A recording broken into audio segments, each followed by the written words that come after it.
Apparently, PayPal did an oopsie. It claims that it does not want to embezzle up to $2,500 from the customers that PayPal considers are spreading misinformation. And if you go on Twitter, there are a lot of people that are believing PayPal, and they will immediately correct you if you're a little skeptical about the situation. So I am forced to believe, like, you need to understand it. There are actual human beings, like people with higher cognitive thought, allegedly, who want me to believe that the mom and pop website, PayPal, this little upstarting company, did not have a team of lawyers to look at their statement, did not have any fact checkers, did not have any editors. Because they're like this little tiny website on the corner of the internet, and they just happen to goof. You know, everyone makes mistakes, yes. You know that song, Okay Boomer? I will say, okay, Corpo. Whatever you say, Corpo, okay, Corpo, because apparently this is where we're going. I mean, the arbiters of truth on planet Earth are American corporations. Like, they get to decide what is real and what is... If something is false... The moment a $1 billion American corporation says it's true, it becomes true. I mean, they are the arbiters of truth now. If you have a time machine, and you go back in time a little bit, when doctors were suggesting that you should smoke Camel, if you were suggesting that tobacco may increase the risk of cancer, that would be harmful and very dangerous misinformation that the phone companies would have to stamp out. Probably the car company should install a couple of microphones in their vehicle so that if everyone says something negative about smoking, their car license gets taken away. I mean, apparently that's what a free, liberal, and just society looks like. Holy shit, I definitely do not understand how these people manage to think. But it's interesting, right? And to further prove that this is damage control, PayPal also silently deleted from its TOS the following statement. We are expanding the existing list of prohibited activities to include sending, posting, or publication of messages, content, or material that meet certain criteria. So, in other words, PayPal is now the KGB. It's like the CIA of the fucking internet, where they have a secret police officer, a virtual one, granted, not a live person, but an AI, a bot, which looms over your shoulder, very concerned about what you are allowed and what you aren't allowed to post.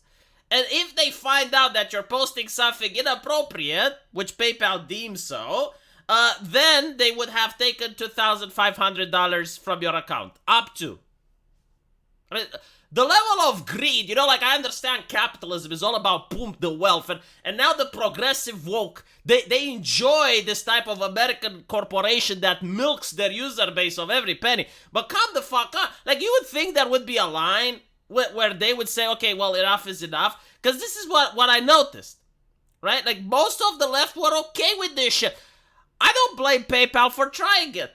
I honestly don't, kudos to them, but I think they tried it a little too soon. Had they waited 1 or 2 more years for this American culture to keep marinating, they might actually get away with it. And imagine the power that they would have. Not only would they make a lot of money by taking from people's accounts for spreading misinformation, but if you are a politician, an upstarting politician, well, you would now be able to just cut a deal with the people owning PayPal, and you would get a lot of power. Why even bother convincing the plebs? Why even bother convincing the people of your message? Just get PayPal to censor anyone that disagrees with your message, and there you go. And this is democracy, This is our democracy that needs to be protected. Where big corporations are allowed to work hand in hand with politicians and the government. At least that's where the American culture is going towards, right? Because, almost no one on the left was shocked by this, from what I know. It was business as usual, which is very interesting, because if you look at people on the left, right, what is 2016 left is not today. In 2016, there were feminists that were like, oh, no platform to fascists, no platform to bigots, let's make TOS on every social media. Anyone that disagrees with feminism gets banned. And now they're getting banned because they're called TERFs. Like, the same ones that were in power and created this culture of censorship are literally the same one that are getting the ban hammer now. And they're going to right-wingers. It's like, sorry for being mean to you previously, but can I have a platform? Because I've been banned from everywhere. In other words, right, like the corporations do not have any ideology besides making money. Like, whatever is profitable within that time period, that's what they're going to do. And for some fucking reason, there have been people marinating long enough to the point where they don't even understand that this can happen to them. And of course, you know, these are the same people that say a joke normalizes something, but they don't look at something like this and think, you know, like, this normalizes censorship. Like, this normalizes a system where you can only have freedom of speech and freedom of expression if you're a billionaire. Like, if you have money, then you can actually have an opinion. If you don't have money, well, you need to pray that the people in power, the wealthy, allow you to speak. I know, for some reason, that doesn't even compute. Okay, you know, whatever. The thing is, there has been massive backlash over the last 24 hours. I have seen many people, not just right-wingers, but people apolitical as well, who decided to terminate their PayPal accounts. And I wouldn't be surprised if businesses would also start terminating that. Because, like, you can't operate a business when there is such high volatility, when the bank can unilaterally decide to steal your shit. And apparently, it would have been legal. I mean, I don't know. It depends on the country. Like, for example, in Europe, they wouldn't be able to pull any of this. But in the United States, in some of the states, maybe they could. So people just don't want to risk it. They don't want to find out. They don't want to take it to court and then have to pay for damages. No, so they're like, you know what? Might as well just terminate the fucking account. And it's interesting because this is not the first time PayPal manages to trend on Twitter. I think this is the 4th time this month. So there was when they terminated a gay activist group that they didn't agree with their political takes, right? Like, PayPal gets to decide what gay people can say and can't now. A free speech group from the United Kingdom. This is the 3rd one.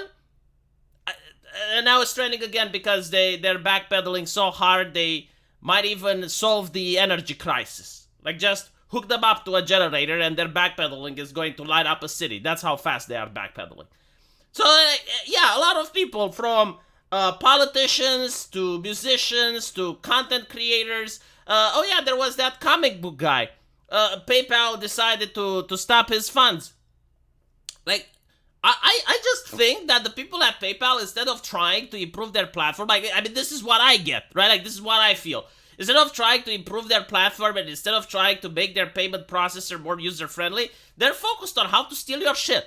Like, that is their primary goal. Like, how can we steal our users' shit? How can we justify it and get away with it? So my advice, look, like, I understand that for some businesses you need PayPal. Like, for example, if you're a streamer, if you're a YouTuber like myself, like, you need PayPal in order to operate. It just is what it is, right? But do not, for the love of God, treat it like a bank. Like, the moment you get money in PayPal, even if it's $10, just click that withdraw button. I know it's annoying to do it daily, but fucking do it. In fact, I would even go a step further. I would even withdraw all the money I have on my credit card. Like, cash is king. Just having cash, I know it's a hassle and it's an annoyance, but you know for sure that it is your cash. Your bank can at any point say, well, you know, we're going to do a bail-in, we're going to take your cash, oh, you're being naughty online, we're going to seize your account. They can't do that if your cash is in hand. So just trust me on this one. Like, you are also encouraging the existence of cash. Like, there are, as I mentioned in my UK video, there is a push to actually remove cash from society in certain European capitals. Like, it starts small, but if the experiment is successful, it's going to expand. Don't allow it to expand. Like, be in control of your own finances. It's very important. Let me know what you guys think, and I'll see you in the comment section. Also, tell me what you think about the lighting. I'm not an expert. I'm trying. Look, I'm trying my best, right? Doing some changes, trying to see what works. So let me know what you guys think, and I'll see you in the comment section. Take care.